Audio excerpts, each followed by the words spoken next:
ওই জাহান্নামের পথ আর কত দূর?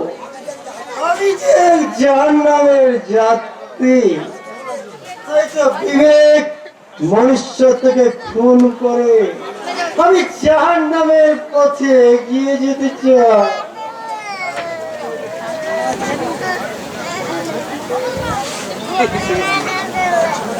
ভুল আমার জীবনে আলোর হাতছানি ভুল। এই অন্ধকারে এই হতভাগ্য জীবনে একমাত্র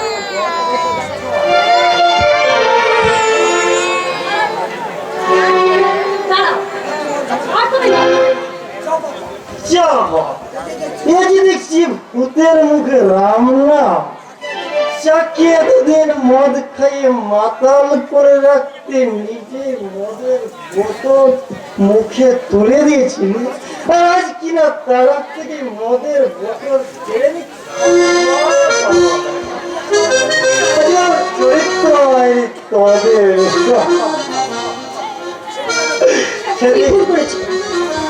ওই শয়তান কৌশিক রায়ের সাথে আমি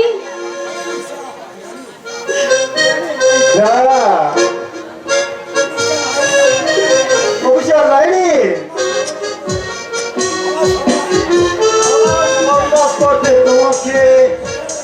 তোমাকে আমার পিছনে লাগিয়েছে, তাই না রুষা? সব জেনে তুমি প্রতিবাদ করো না কেন? কোথায় যাবে? তার প্রতিবাদ করে কি হবে? আমি জানি রুষা, আমি জানি ওই চক্রান্তের ওই দত্ত বেরিয়ে একটু একটু করে গ্রাস করতে চাইছে।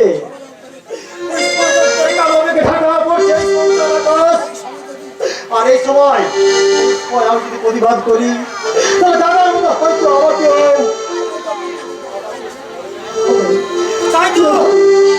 প্রতিবাদী শব্দ হয়ে আমি প্রতিজ্ঞায় আছি, যদি করে দিলে উল্টে যা। তুমি আর মদ খেও না রোহন, তুমি আর মদ খেও না। আমি জানি আমি না বুঝে অনেক তোমার ক্ষতি করেছি। তুমি বিশ্বাস করো আমি আর কোনো ক্ষতি করবো না। আমি সমস্ত ক্ষতি আমি পূর্ণ করে দেব। এই একটা তোমার নতুন চাল শুরু, তাই না? জীবনের যে নাটক কখন যে কার সাথে কিভাবে নাটক করতে হয় সেটা ঈশ্বর জানে। এতদিন আমি তোমার সাথে যেভাবে নাটক করেছিলাম, আজ থেকে আমি কৌশিক লাহিড়ির সামনে তুমি তোমার নিজের দাদার সঙ্গে প্রতারণা নাটক করবে রুষা? না না না, ও আমার দাদা নয়। ও হলো আসলে আসলে ও একজন আমি কি বলতে কি বলে ফেলছিলাম। এই সত্যি কথা তো বলে ফেলি তাহলে যদি আমি কোনোভাবে ফেসে যাই। না না কি হলো?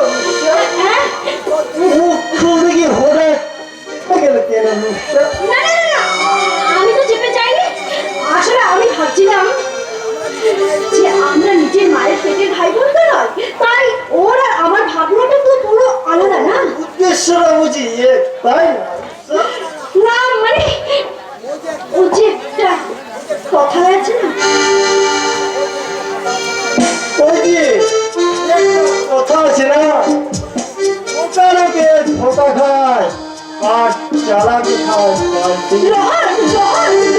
হাজারবার বাল্টি খেতে খেতে পারো, বাল্টি খেতে পারো, ধোকা খাওয়াতে না। কারণ আমি বোকা নই, মনে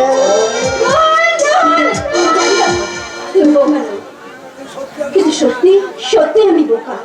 তাই তো আমি নিজের জীবনের কাছে আজ আমি ধোকা খেয়ে বসে আছি।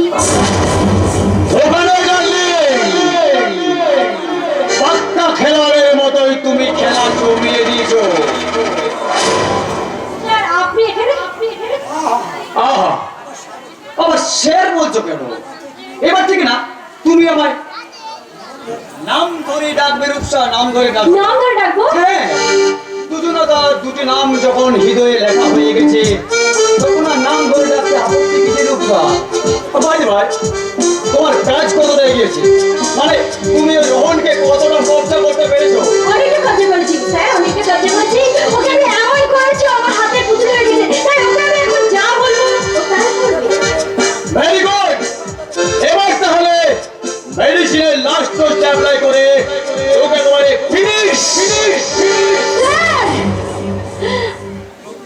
ফিনিশ করার কথা বলতে রূপসাই হয়তো ও কি তাহলে রোহনের প্রতি দুর্বল হয়ে পড়লো? আমি রোহনের আর কোনো ক্ষতি হতে দেবো না, কোনো ক্ষতি হতে দেবো না। তাই আমি যেভাবেই হোক রোহনকে আমি আরে আরে কি হলো রূপসা? না মানে আমি ভাবছিলাম কয়েক মাস আগেই তো এই ফ্যামিলিতে একটা খুন হয়েছে। হ্যাঁ, আবার যদি এখন খুন হয় তাহলে পুলিশে যদি সন্দেহ করে তোমাকে আমাকে সন্দেহ করে তাহলে ফেঁসে যেতে পারি না। কোনোভাবে যদি আসল ব্যাপারটা জানাজানি হয়ে যায় তখন you are right Rupsa, you are right. ঠিক বলেছো। কৌশিক লহরী কখনো ফাঁসে না রূপসা, বরং অন্য কোনো ভাষা ওই তোমাকে দিয়ে রোহনকে খুন করিয়ে রোহনের মতো তোমার কারবারে যে আমি কেরোসিন ঢেলে দেব।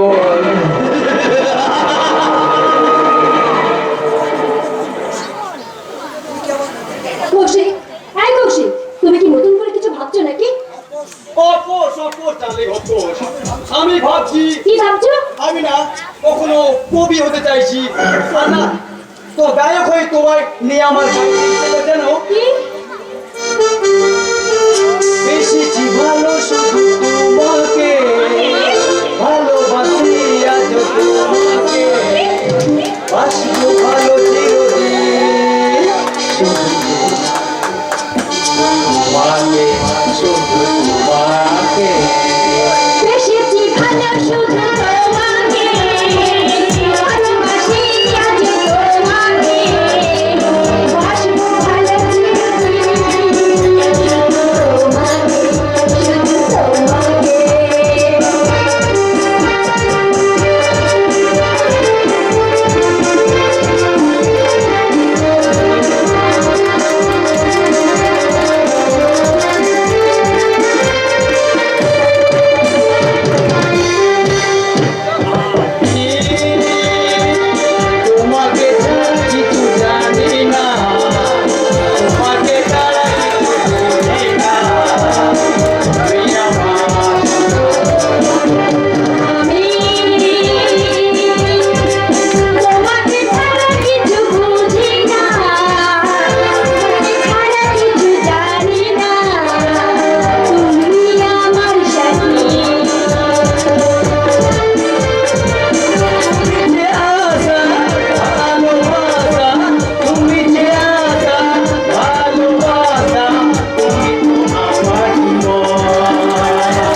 দেখি দেখি দেখলাম নিজের বোনকে তুমি। আরে আপনি ভুল দেখেছেন স্যার, ভুল দেখেছেন। তোমার কি মনে হয় আমার চোখে ছানি পড়েছে তাই আমি ভুল দেখো? না না না, আপনি ভুল দেখেননি, তবে আপনার ভাবনাটা ভুল। ভাবনাটা ভুল। আসলে আমরা তো যাত্রা রিহার্সেল দিচ্ছিলাম। হ্যাঁ, yes. যাত্রায় লোক শিখতে হয় না, তাই তো বছর আমি দুবার যাত্রাটা করে থাকি। এই সামনে দুর্গাপুজোতে আমরা একটা যাত্রা করতে, তাতে ও হবে নায়িকা আর আমি হব ভিলে। ঠিক তাই না রে বোন? হ্যাঁ, তাই তো। শোনো না, তুমি 7:30টার সামনে কখনো রিহার্সাল টেশন দিও না। বাই। বাই। কোনটা নম্বর স্যার? ভীষণ লাজু। তা আমার অভিনয়টা কেমন দেখলেন স্যার? ভিলেন সাজতে পারবো তো? তুমি তো অলরেডি ভিলেন সেজেই বসে আছো ম্যানেজার। তাই তাই তোমাকে আমার অনেক অনেক নজর রাখতে হবে। মালটা হঠাৎ গম্ভীর হয়ে গেল কেন? আরে স্যার, আপাতত আমি ওর তরবারে কেরোসিন ঢেলে দিয়ে কাজটা শুরু করে ফেলি। Excuse me, sir. অনেকদিন ধরে আপনাকে আমি একটা কথা বলবো বলে ভাবছিলাম, কিন্তু মনে সাহস পাচ্ছিলাম না। তুমি আমার কোম্পানির ম্যানেজার, কাজে যে কোনো যে অবস্থায় তুমি সব কিছু কথা বলতে পারো। বলো বলো বলো ম্যানেজার, তুমি কি বলবে বলো। না মানে বলছিলাম কি স্যার, বর্তমানে আপনি হচ্ছেন দত্ত এন্ড কোম্পানির সহঘোষিত মালিক। কাগজ কিন্তু অন্য কথা বলছে স্যার। আই মিন এই কোম্পানির অর্ধেক অংশটা কিন্তু আপনার ভাইপো রাহুলের নামে রয়ে গেছে।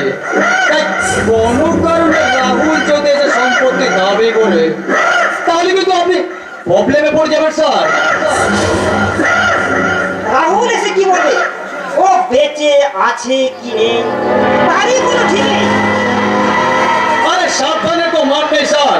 ধরুন ওই রাহুল কোনো কারণে বেঁচে ফিরে এলো, তখন তখন আপনি কি করবেন? তাই বলছিলাম ওই রাহুলের নামের শেয়ারটা 50-50 করে ভাগ করলে কেমন হয় স্যার? অসম্ভব। রাহুল আমার ভাইপো, তাই অর্ধেক অংশ আমার নাম লিখে দে। আমি আমি খামোকা তোমার নামে লিখে দিতে যাব কেন? এই দেখুন স্যার, আপনাকে গোটাটা পাইয়ে দিতে আমি এত কিছু করলাম, আপনি ভুলে গেলেন স্যার। ভুলিনি ম্যানেজার, সেদিনের সেই নির্মম ঘটনা আমি বিন্দু মাত্র ভুলিনি। নিজে বাঁচার জন্য আমি তোমাকে সাপোর্ট করলেও সে অপরাধী আজ এখনো আমায় ঘুরে ঘুরে খাচ্ছে। স্যার জানো ম্যানেজার, আমার দাদা আমাকে ভীষণ ভাবে ভালোবাসতো, তাই তো নিঃসংকোচে কোম্পানির অর্ধেক আমার অংশে লিখে দিল আমার নাম। এমনকি বৌদি রাহুল আমাকে খুব বিশ্বাস করত। অথচ এমন একটা শয়তান আমি সেই দাদা বৌদির সাথে বিশ্বাসঘাতকতা করে আমি একেবারে সংসারটাকে শেষ করে দিলাম। তার সাজাও এখন আমি পাচ্ছি। চোখের সামনে আমার একমাত্র ছেলে একটু একটু করে শেষ হয়ে গেল। শুধু হয়েছে এই সব তোমার জন্য। তুমি সেদিন আমার বউদিকে যদি খুন না করতে। কি বলছেন স্যার? আমি আবার আপনার বৌদিকে কখন খুন করলাম? আর এর প্রমাণে বা কি আছে আপনার কাছে? বলো কি ম্যানেজার, তুমি খুন করনি? মোটেই না। আপনাদের ফ্যামিলির সাথে আমার কি শত্রুতা আছে যে খামোকা আমি খুন করতে যাব? তবে হ্যাঁ, যে খুনটা করেছে তার প্রমাণটা কিন্তু আমার কাছে আছে স্যার। কি আছে তোমার কাছে প্রমাণ? এই ছবিটা আবার দেখলেই আপনি পরিষ্কার হয়ে যাবেন।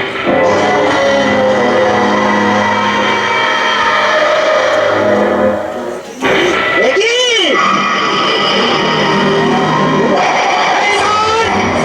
তুমি আমাকে ওদের গলা টিপে ধরতে বলে তুই গোপনে ছবি তুলে নিয়েছো। মজা মজা সবই বলছি।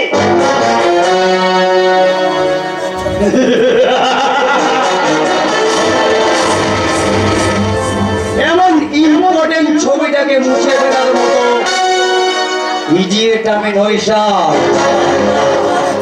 এই ছবিটা একদিন প্রমাণ করবে যে আপনি আপনার বৌদিকে খুন করেছেন।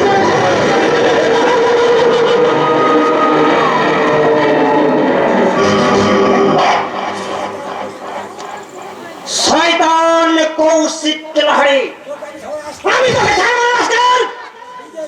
নিজের খুনের দায় আমার উপর চাপিয়ে দিয়ে তুই কি ভেবেছিস রেহাই পাবি? কিন্তু না রে বেমান, খুনের দায়ে আমাকে জেলে যেতে হয়। তোকে আমি সঙ্গে নিয়েই চলে যাবো।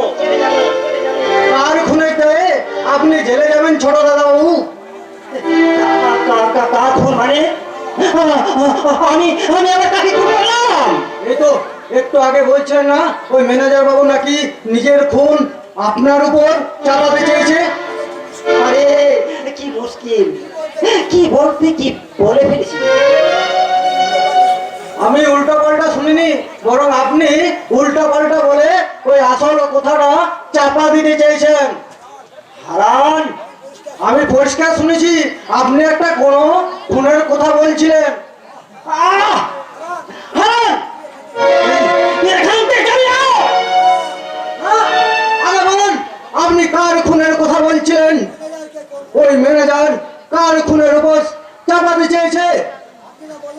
আপনি না বললে ওই আমি ছোট দাদা বাবুকে গিয়ে আমি সব কথা বলে দেবো।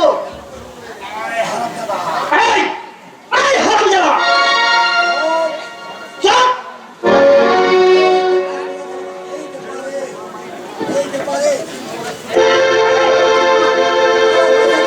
কারো কাছে তুই যদি মুখ খুলিস তোকে আমি একেবারে শেষ করে দেবো। ছাড়ুন ছোট দাদা বাবু, লাগছে ছাড়ুন। আরে কি বল? তুই কিছু দেখিসনি, তুই কিছু জানিস না। আমি কিচ্ছু দেখিনি, আমি কিচ্ছু জানি না। যতদিন তুই এখানে থাকবি মুখ বন্ধ করে থাকবি, নইলে নইলে চিরদিনের মতো ওর মুখটা আমি বন্ধ করে দেবো। মারবেন না ছোট দাদা বাবু, আমি কিচ্ছু শুনিনি, আমি কিচ্ছু জানি না। আমায় বাঁচতে দিন ছোট দাদা বাবু, আমায় বাঁচতে দিন।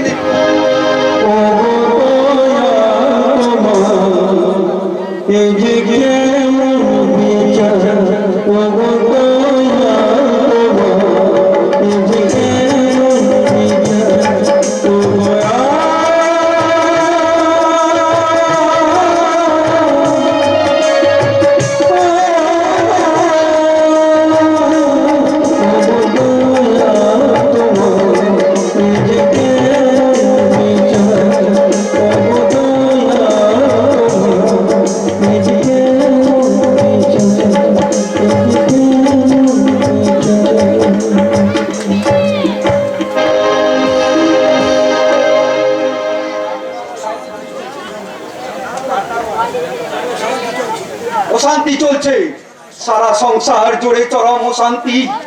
বৌদি নাকি ওকে মেনে নিচ্ছে না। আমি বিশ্বাস করতে পারছি না, কার কথাই আমি বিশ্বাস করব? নিজের বইয়ের কথা বিশ্বাস করে না বাবু, যে বইয়ের কথা বিশ্বাস করে না সে তো কাপুরুষ। বইয়ের কথায় চলে সুপুরুষ হওয়ার চেয়ে কাপুরুষ হওয়া অনেক ভালো। তা তা তুমি এসময় কি মনে করি? লে ঝটকা, আমি আমার দিদির বাড়ি আসবো, তাতে সময় অসময়ের কি আছে? বেশ, তুমি কি চাও না আমি এ বাড়িতে আসি? তা বেশ, আমি ঠিক বলছি দিদি রে, জামাই বাবু আমায় খুব বকেছে। আরে কি মুশকিল, আমি আবার কখন বকলাম? এসব কথা শুনলে তোমার দিদি আবার অশান্তি করবে। হ্যাঁ, আমার দিদি অশান্তি করবে। দিদি রে, জামাই বাবু তোর নাকি বদনাম করছে। ও আরে প্লিজ চুপ করো, তোমার এ বাড়ি যাওয়া আসা নিয়ে আমার কোনো আপত্তি নাই। আমি শুধু জানতে চেয়েছিলাম তুমি এই সময় এ বাড়িতে কেন এসেছো? কোনো কি বিশেষ দরকার আছে? আছে তো, দরকার না থাকলে আমি কি এমনি এমনি আসি? কি দরকার? পাড়ায় আমি মুখ দেখাতে পারি না, রাস্তাতে বেরোলেই আমার বন্ধু বান্ধবরা চিৎকারি মারে। ও মা, কেন? সবাই বলে তোর জামাইবাবু এত মোটা মাইনের চাকরি করে, আর তুই কিনা থরটা জামা প্যান্ট পরে ঘুরি, দামি দামি জামা প্যান্ট পরতে পারিস না। দামি দামি জামা প্যান্ট? তবে আমি ওদেরকে বেদ করে বলে দিয়েছি। কি বলেছো? বলেছি আমার জামাইবাবু কি যাতা লোক নাকি, সে একটা মস্ত মোটা মাইনের চাকরি করে। আমি বললে সে কোনে 5,000 টাকা দামের জামা প্যান্ট কিনে দিতে পারে। 5,000 টাকা দামের জামা প্যান্ট? হ্যাঁ, আর সে টাকাটাই তো নিতে আমি এসেছি। আমি তোমায় এখন কোনো টাকা দিতে পারবো না। সেই বলো লে জোটা, টাকা তুমি দেবে না? তাহলে আমি দিদির কাছে চললাম। দিদি রে, জামাইবাবু তোর নামে কি যাচ্ছে না বদনাম। এই চুপ চুপ, আমার কাছে 5,000 নেই। এই নাও 3,000 টাকা দিচ্ছি। 3,000? তাই ভালো, বাকি 2,000 তোমার কাছে জমা থাক, পরে নিয়ে নেবো। 1,000, 2,000, 3,000। ও, এই শনিগুলো যে কবে ঘাট থেকে নামবে কে জানে। এদের জন্য দেখছি আমায় পথে নামতে হবে।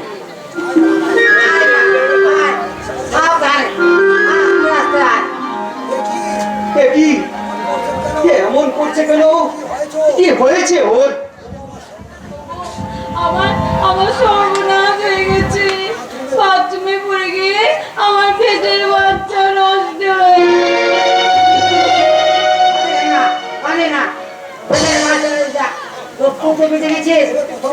প্রথম বাচ্চাটা নষ্ট হয়ে যায়, মানে কিছু কষ্ট হয়েছে। কিন্তু এমন অঘটন ঘটলো কি করে? অঘটন নয়, এটা ঘোর চক্রান্ত। চক্রান্ত? হ্যাঁ, চক্রান্ত। তোমার বৌদি চক্রান্ত করে বাথরুমে সারা মেঝেতে সাবান লেগে রেখেছিল। আর সেই সাবানে পা দিয়ে পড়ে গিয়ে আমার আজ এত বড় ক্ষতি হয়ে গেল। দেখি তুই বলছিস রে মা, তো চায়ে তোর সময় তো হিংসে। আমার বৌদি কখনোই এমন কাজ করতে পারে না। পারে গো পারে, তোমাকে তো অনেক কথা বলাইনি। আর বলবো কি, তুমি তো আমার কোনো কথাই বিশ্বাস করো না। বিশ্বাস করবো না করো, আরে বল কবে কি হয়েছে সব মানে বল।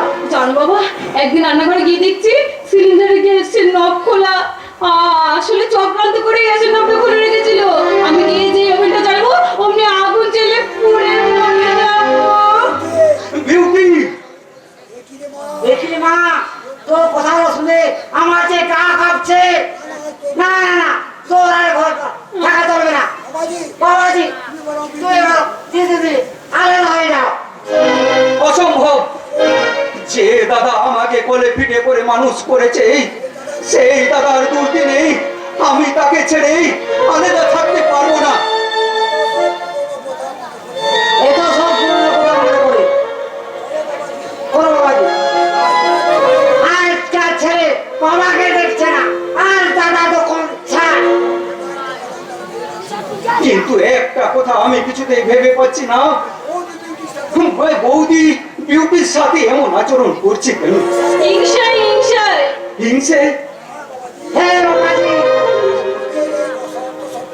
কাকরের অন্তঃসত্ত্বা দেবে তোমার দাদা বৌদি। তুমি যে 5,00,000 টাকা দিতে পারবে, তাতে কাকর বাধা হয়েছিল, তা আমার বৌদি এত রাগ। ওসব অন্তঃসত্ত্বা দত্তবত্তা কিছু নেই। সব তোমার ওই দাদা বৌদির মতলব। হ্যাঁ, কি শুনেছে? তোমার বৌদি একদিন দাদাকে বলছিল, আমি সব শুনেছি। আড়াল থেকে বলছিল নীলাদ্রি নাকি বিয়ের পর পাল্টে যাচ্ছে, আর আমাদেরকে দেখবে না। তাই এই কাকুনের বিয়ের বাহানাটাই যদি 5 লাখ টাকা না নিতে পারি, তাহলে আমাদের সারা জীবন আর কিছু ভাবতে হবে না। বৌদি বলেছে এ কথা, আর আমি পাল্টে যাচ্ছি, আর দাদা বৌদিকে সাপোর্ট করছে। করবে তো বাবাজি, তোমার দাদা যদি কালপিট। কালপিট মানে? তোমার দাদা তো বিয়ে নামে তোমার বোনকে বিক্রি করে দিয়েছে। কেমন কি বলছেন আপনি আজে বাজে?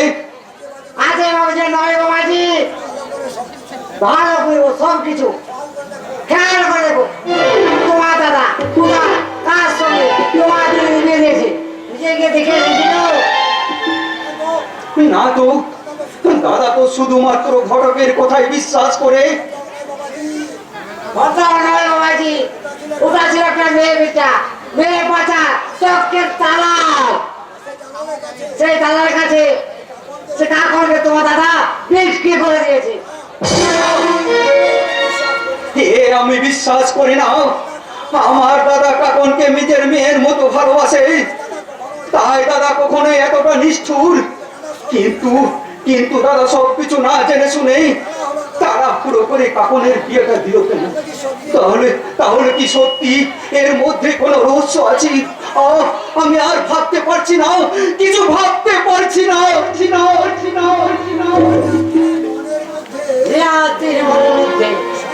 সন্ধ্যে সাইকেলের সংকল্প এইটা এর মনে কঠিন মতো এবার এদিক আরো দিক করছে। এই সময় তুই চেপে ধর। কি বাবা তুমি? আমি পাতা লাগাই, আমি পাতা হয়ে চলি, কথা বলি। ঠিক আছে, দাও। এখন আমি কি করি? আমাকে মোড়টাকে খোঁচা মেরে আরো উঠিয়ে দেবো, নাকি শান্ত করে দেবো? নাকি না বাবা, যাক আপাতত শান্ত করে দিই। এই যে শুনছো, তুমি হঠাৎ এমন মন খারাপ করো কেন বলো তো? তুমি মন খারাপ থাকলে আমার দুঃখ লাগে না বুঝে? বিউটি, আমার সব হিসেব খুদাই গোলমাল হয়ে যাচ্ছে। আমি নিজের কাছে নিজেকে একটু একটু করে হেরে যাচ্ছি। না গো না, আর আমি তোমায় হারতে দেব না। আমি এবার আমার ভালোবাসা দিয়ে তোমাকে ঠিক জিতিয়ে দেবো। এসো এসো, এই মধুরাতে আমি তোমাকে সব কিছু বলি, ভালোবাসা দিয়ে তোমাকে জিতিয়ে দেবো। মধুরাতে দুজনাতে এসো না দাঁড়ায় খুব কাছাকাছি, দূরে কেন কাছে এসো, তুমি আছো আর আমি আছি। মধুরাতে দুজনাতে এসো না দাঁড়ায় খুব কাছাকাছি, দূরে কেন কাছে এসো, তুমি আছো আর আমি আছি।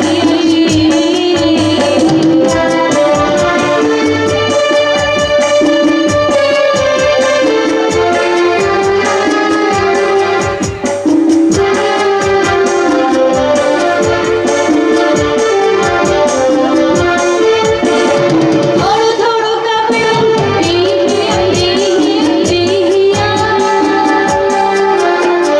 কানি কানি বলি শুধু পিউ পিয়া পিউ পিয়া পিউ পিয়া, জোয়ার জোয়ার প্রেমের সাগরে থমকে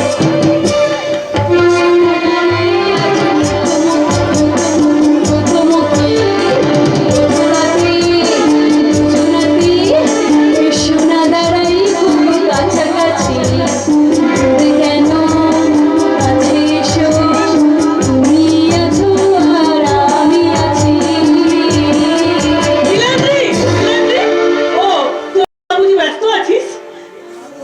নানক গেল বৌদি, আমাদের ব্যস্ত থাকতে দেখতে তোমার কি কোনো আপত্তি আছে?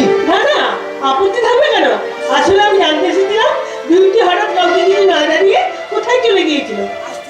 আশ্চর্য, তুমি এ বাড়ির গিন্নি, অথচ তুমি জানো না কে কখন বাড়ি থেকে কোথায় বেরিয়ে যাচ্ছে। আমি তুমি কি জানো তোমার জন্য আজ বিউটির আমাদের কত বড় ক্ষতি? থাক বাবু থাক, আমাদের ক্ষতি কথা এসব যাকে তাকে লোককে বলে কি হবে? কি বিপদের বিউটি? আর যাকে তাকেই বা বলছিস কেন? আমাদের যে বড় আপনজন তোর আর কে আছে? তাই যদি মনে করো তাহলে তাহলে তুমি বারবার বিউটির ক্ষতি করার চেষ্টা করছো কেন? নীলাদ্রি, কি বললি নীলাদ্রি? তুই আরেকবার বল, শুনতে আমার কোনো ভুল হলো কিনা আমি যাচাই করে নি। বল নীলাদ্রি বল। তার আগে তুমি বলো তো দাদা, তুমি কাকনকে কোথায় কার সাথে বিয়ে দিয়েছো? এ কথা বলার মানে? সবার কাছে তো প্রচার করে বেড়াচ্ছ কাকনকে তুমি নিজের মেয়ের মতো ভালোবাসো, তাই সেই মেয়ের মতো কাকনের কোথায় বিয়ে দিচ্ছ? পাত্র কেমন তা নিজে গিয়ে দেখে আসার প্রয়োজন মনে করলে না? কোনো কিছু না জেনে শুনেই তাড়াহুড়ো করে কাকনের বিয়েটা দিয়ে দিলে। এটা হয়তো আমার ঠিক হয়নি। ওই ঘটকের কথা বিশ্বাস করে কোনো কিছু না জেনে শুনে বিয়ের সিদ্ধান্তটা নিয়ে ফেলেছি। আর তাড়াহুড়োর কথা বলছিস? রাহুল আর কাকনের সম্পর্কটা জেনে ফেলে যদি পাত্রপক্ষ বিয়েটা ভেঙে দেয়, সেই জন্যই তো সেই ভয়ে আমরা তাড়াহুড়ো করে বিয়েটা সেরে ফেলেছিলাম। মিথ্যে কথা। আপনারা বিয়ের নাম করে কাকুকে যে আসলে বিক্রি করে দিয়েছে সেই কথাটা যাতে জানানো নিয়ে হয়ে যায়, সেই জন্য তো তাড়াতাড়ি করে বিয়েটা সেরে ফেলেছিলেন। কি বললে বৌমা? বিয়ের নামে কাকনকে আমরা বিক্রি করে দিয়েছি? হ্যাঁ, পরিস্থিতি তো তাই বলছে দাদা। নইলে আজ পর্যন্ত কাকনের কোনো খোঁজ পাওয়া যাচ্ছে না কেন? নীলাদ্রি, কাকনকে মোটা টাকায় বিক্রি করে তোমাদের লোভ মেটেনি। শেষে কাকনের অন্তঃসত্ত্বার গল্প রটিয়ে টাকার বাহানায় তুমি আমার কাছ থেকে 5 লাখ টাকার মতলব পেয়েছো। নীলাদ্রি, এই হতভাগা তখন থেকে মুখে যা আসছে তাই বলে যাচ্ছি, আর একটা বাজে কথা বললে তোর মুখটা আমি ভেঙে আছড়ে দেব। খবরদার দাদা, আমি তোমার থেকে বয়সে ছোট হতে পারি কিন্তু দুর্বল নই। তাই তো আমি তোমাকে শেষবারের মতো সাবধান করে দিচ্ছি, আর কখনো আমার গায়ের উপর হাত উঠানোর চেষ্টা করলে তোমার এই হাত আমি মুচড়ে ভেঙে দেবো। নীলাদ্রি, তুই কি করলি? তুই তোর দাদার গায়ে হাত তুললি? তুলবেই তো বড় বউ, তুলবেই তো। আজ যে আমাদের নীলাদ্রি অনেক বড় হয়ে গেছে, তাই তো ওর হাত দুটো শক্ত হয়ে উঠেছে। ওই শক্ত হাত দিয়ে আমার এই দুর্বল হাতটাকে ভেঙে মুচড়ে ফেলতে পারে। বারে ভাই বা, খুব চমৎকার। তুই আরো আরো অনেক বড় হ ভাই, আরো অনেক বড় হ। আরে, তোর মনে আছে নীলাদ্রি, সেই ছোট্টবেলায় যখন একদিন তুই গাছ থেকে পড়ে গিয়ে তোর ডান হাতটা ভেঙে গিয়েছিল, সেই দিন তোর দাদা তোর কষ্ট দেখে তোর কচি হাতটা তার বুকে নিয়ে কি কান্নাটাই না কেঁদেছিল। তোর মনে আছে তোর ভাই? বললা নীলাদ্রি, তোর মনে আছে তো সেদিনের কথা? বললা। আপনার বড় বউ, থাক, সব সময় মনে রাখতে নেই, তাহলে যে বেঈমান ওই স্বার্থপর শব্দগুলো সব মিথ্যে হয়ে যাবে। কি বললে? নীলাদ্রি, তুই আমার সম্বন্ধে যা খুশি ভাবতে পারিস, তাতে আমার কোনো আপত্তি নেই রে ভাই। তোর কাছে আজ আমি শুধু একটাই অনুরোধ করছি রে ভাই, তুই আমাকে 5 লাখ টাকা ধার দে। ওই আমি সুদ সমেত তোর টাকাটা ফেরত দিয়ে দেব। তোর হাতে ধরছি রে ভাই, তুই টাকাটা আমাকে ধার দে। কেমন টাকা ধার তো দূরের কথা, তোমায় আমি 7 দিন সময় দিলাম। এই 7 দিনের মধ্যে তুমি আমার বোন কাকনকে যদি খুঁজে না আনতে পারো, তাহলে তাহলে তোমাকে আমি পুলিশে দেবো। না,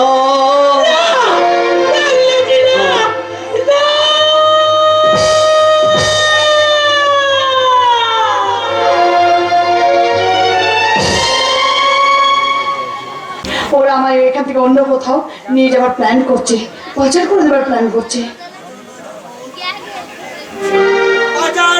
যখন তোমাকে বিদেশে পুরোপুরি বিক্রি করে দেওয়া হবে। কিন্তু কেন কেন তোমরা আমাকে বিক্রি করে দেবে? এখানে পৌঁছবে তুমি আমাদের সাথে আপোষ করতে বলে তোমাকে আমি বলতে গেলে দুবাই পার্সেল করে দেবো। আরো পার্সেল করার আগে তোমায় নিয়ে একটু মौज করে নেবো। না না ছেড়ে দাও। ये मौज के लिए ये माल भी तो जरूरी है दोस्त, इसीलिए हमें तुम्हारे জন্য ये माल लिए এসেছি। কিন্তু ও যে কিছুতে রাজি হচ্ছে না। इसीलिए तो ये चाबुक भी हमें साथ लिएছি। हमें रे चौधरी हमार दोस्त जा বলছে তা মেনে ले, नहीं तो बहुत पछतावी। আমার কথা মানলে বহিন, इसका हाल আমি বেহাল করে ছেড়ে দেব। আমি রাজি, তবে আমার একটা শর্ত আছে, তোমরাও কিন্তু দুজনে আমার সঙ্গে একসাথে মौज করতে হবে। কি রাজি? রাজি। এখন গান গাও।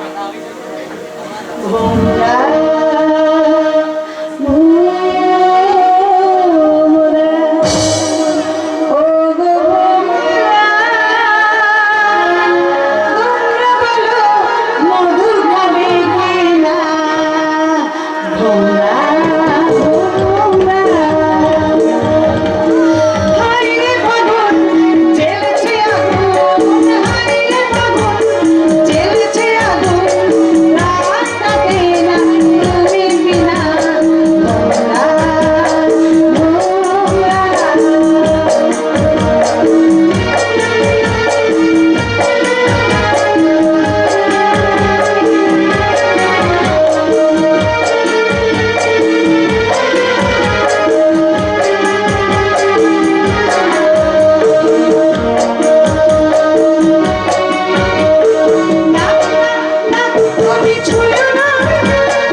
পারবি কি করে রে সালা?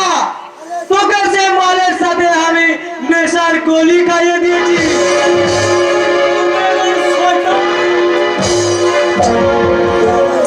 মার বহিন, ও তোর সাথে চিত্ত অন্যায় করেছে, তুসকো উসুল করে লে।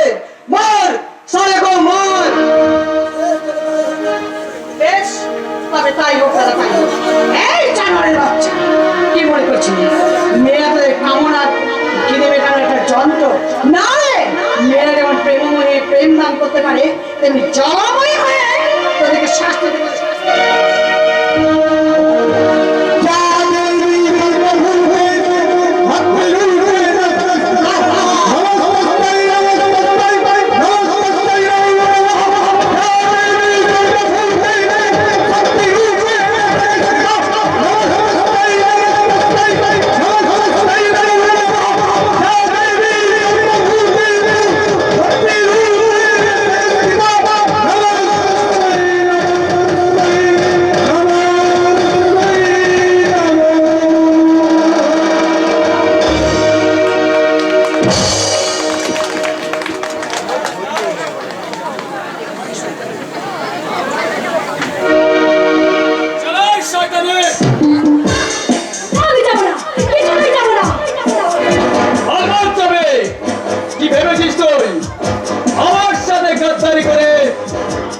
এখানে পুরোপুরি ঘাটি করবে।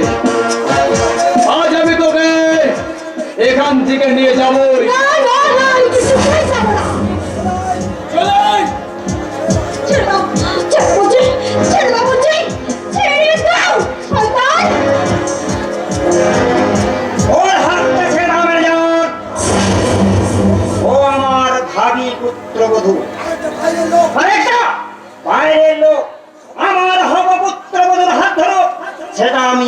পছন্দ করি না। আমি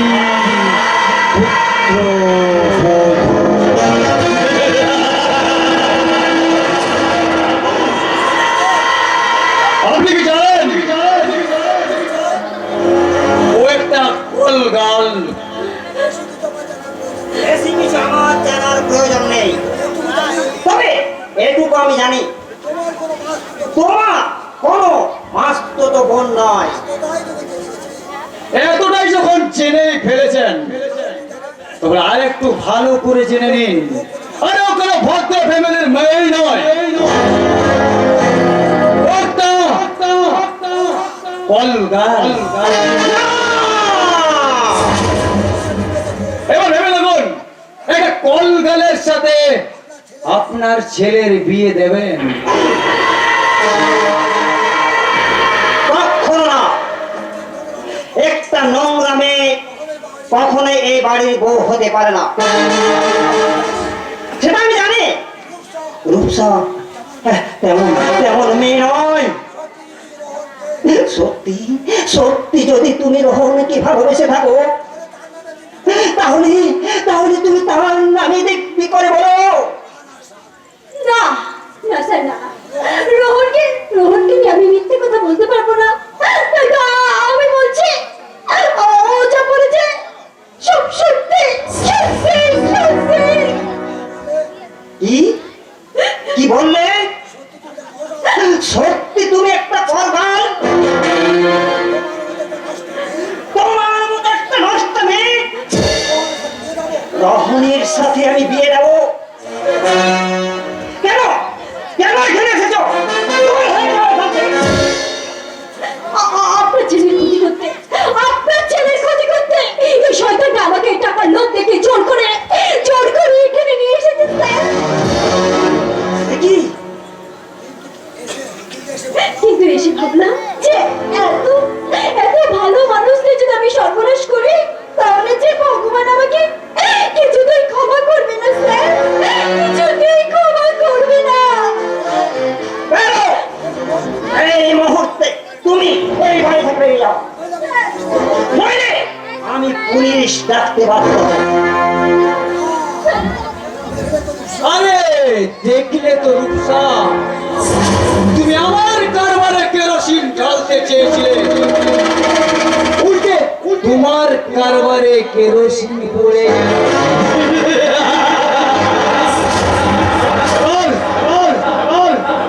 আমার সাথে চলো।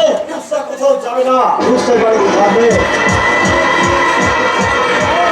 রোহন, তুই তুই জানিস ওকে? আমি জানি বাবা, আমি জানি। আমি তোমাদের সব কথাই শুনেছি। ওই রূপসার পরিচয় আর যাই হোক না কেন, ওর মনে কোনো কালি বা কলঙ্ক থাকতে পারে না। তাই আমি ওকে বিয়ে করব, তোমার যদি কোনো আপত্তি না থাকে। নারী নারী রোহন, তুই যখন সরল মনে সব কিছু মেনে নিয়েছিস, তখন তখন তখন আর আমি তোকে আর চাপ, এ তো সারা দেখছি আমি দুধে মিশে গেল। এবার ধরুন মিস্টার রাইডে, আপনি কেন রূপসার উপর অত্যাচার করেছিলেন? আরে দেখো ভাই, এই আজ যে তুমি ড্রামাটা দেখতে পাচ্ছ না, তাতে হয়তো আমি অভিনয়টা করেছি ঠিকই, কিন্তু এই ড্রামার আসল রাইটার হলো। শুধু তাই নয় রোহন, আমিও তোদের সাথে যাব। যে মহাপাপ আমি করেছি তার প্রায়শ্চিত্ত করতে ওই শয়তান কৌশিকের আমি নিজের হাতে খুন পাবো।